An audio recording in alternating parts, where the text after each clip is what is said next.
دوسری آیت مبارکہ الرحمن الرحیم، بہت ہی مہربان، ہمیشہ رحم فرمانے والا اللہ تبارک و تعالیٰ کی ان صفات کا تذکرہ ہے کہ نبی کریم صلی اللہ علیہ وسلم ارشاد فرماتے ہیں کہ اللہ کی تمام صفات پر صفت رحمان اور رحیمیت اغلب ہے۔ اللہ تبارک و تعالیٰ کی یہ صفت ساری صفتوں پر غالب ہے۔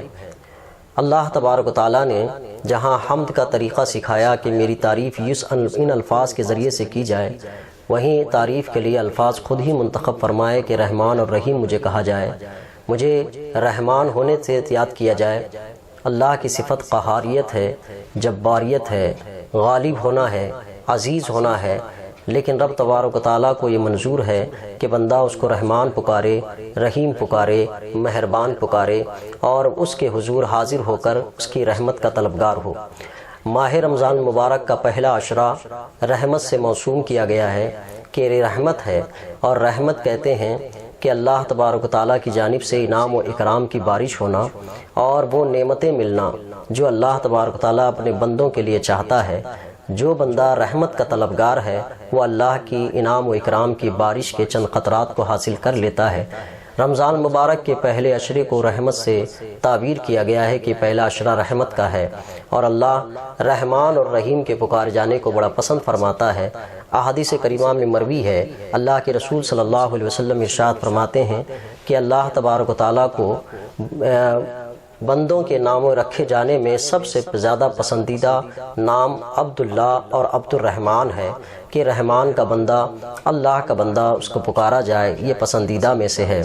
رحمان اور رحیم یہ وہ صفات ہیں، کل میدان محشر بندہ اس کی شکلوں کو ملاحظہ کرے گا کہ اللہ کی رحمانیت اور رحیمیت کیا ہے، وہ کرم کیا ہے، وہ بخشش کیا ہے۔ اسی لیے سورہ فاتحہ میں بندے کو یہ تلقین بلکہ طریقہ دیا کہ رب کے حضور جب تم تعریف و توصیف کے لیے کسی الفاظ کا انتخاب کرو تو میری جانب سے ان منتخبہ الفاظ کا ذکر کرو کہ رحمان اور رحیم مجھے کہا کرو۔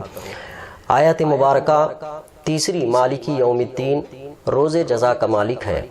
وہ روز جزا کے انسان جو آخرت کے تصور کا عقیدہ اپنے دل میں سمایا ہوا ہے،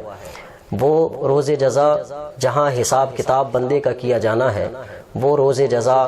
جہاں دنیا میں جس بندے نے بھی جو کام کیے ہیں ان ساروں کا نامہ اعمال تولا جائے گا، حساب کتاب کیا جائے گا۔ برے بندے کو بائیں ہاتھ میں اس کا نامہ اعمال دیا جائے گا، اچھے بندے کو دائیں ہاتھ میں اس کا نامہ اعمال دیا جائے گا۔ بلکہ اللہ تبارک تعالیٰ نے اپنے بندے کو اس خوف کے ساتھ دنیا میں رکھا کہ دنیا میں تمہیں کسی بھی طرح کی زندگی میسر آئے،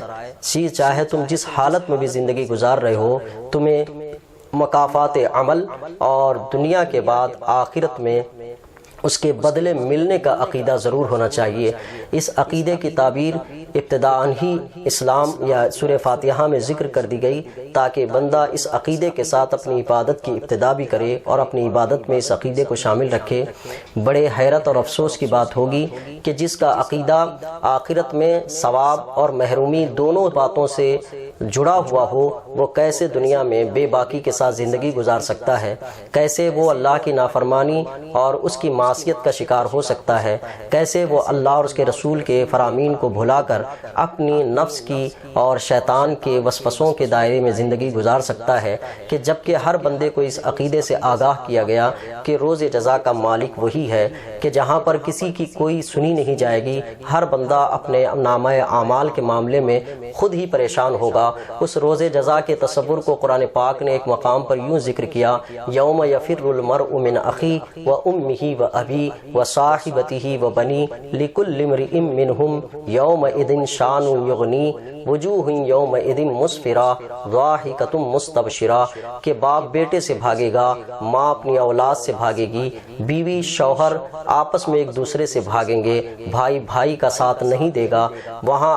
اپنے کو سب کو اپنے اپنے نامہ اعمال کی فکر ہوگی، جو دنیا میں بندے نے کیا تھا اس کی جزا اور اس کا بدلہ وہ وہاں دیکھے گا، ایسے دیکھے گا کہ اس میں سے کوئی رتی برابر بھی چھوٹا ہوا نہیں ہوگا۔ اس عقیدے سے پہلے ہی آگاہ کر دیا گیا کہ وہاں کوئی کسی کی فرمائش اور سفارش بھی اس وقت تک نہیں چلے گی جب تک اللہ کی جانب سے اذن اور اجازت نہ مل جائے۔ تو اس بندے کو اس عقیدے کے تصور کے ساتھ ساتھ دنیا میں بندگی کا ایک سلیقہ اور طریقہ بھی دیا کہ مالک یوم الدین کے تصور کے ساتھ پھر اس عقیدے کے ساتھ اس دنیا میں زندگی گزارے۔ اگر اس زندگی اس انداز سے گزارے گا اس کی ہر عبادت اللہ کی بارگاہ میں مقبول و محبوب بھی ہوگی اور اللہ کے ہاں اجر اور ثواب کا مستحق بھی بنے گی۔ روز جزا کے ملکیت کا یہ عقیدہ بندے کو صبح و شام اس بات پر آگاہ کرتا ہے، متنبہ کرتا ہے کہ جو عمل بھی میرا صبح سے لے کر شام تک چاہے وہ کسی بھی وقت اور لمحے میں ہو رہا ہو، ایک مالک حقیقی ہے، حساب کتاب اس کے ہاں دینا ہے۔ دنیا میں کوئی مجھ سے حساب کتاب مانگے یا نہ مانگے، میری زبان پر کوئی پکڑ کرے یا نہ کرے، میرے اعمال کا کوئی حساب لے یا نہ لے، لیکن روز جزا ایک دن ہے جہاں اللہ حساب کتاب ضرور لے گا۔ اس عقیدے کو پہلے ہی سورہ فاتحہ کے ابتدائی آیتوں میں بیان کر دیا گیا، اور اس عقیدے کے ساتھ عبادت کی ایک رونق اور عبادت کا ایک ذوق بھی رکھا گیا کہ اس عقیدے کو اپنے اندر شامل رکھتے ہوئے اپنی زندگی کے ہر لمحے میں مالک یوم الدین کا تصور رکھے۔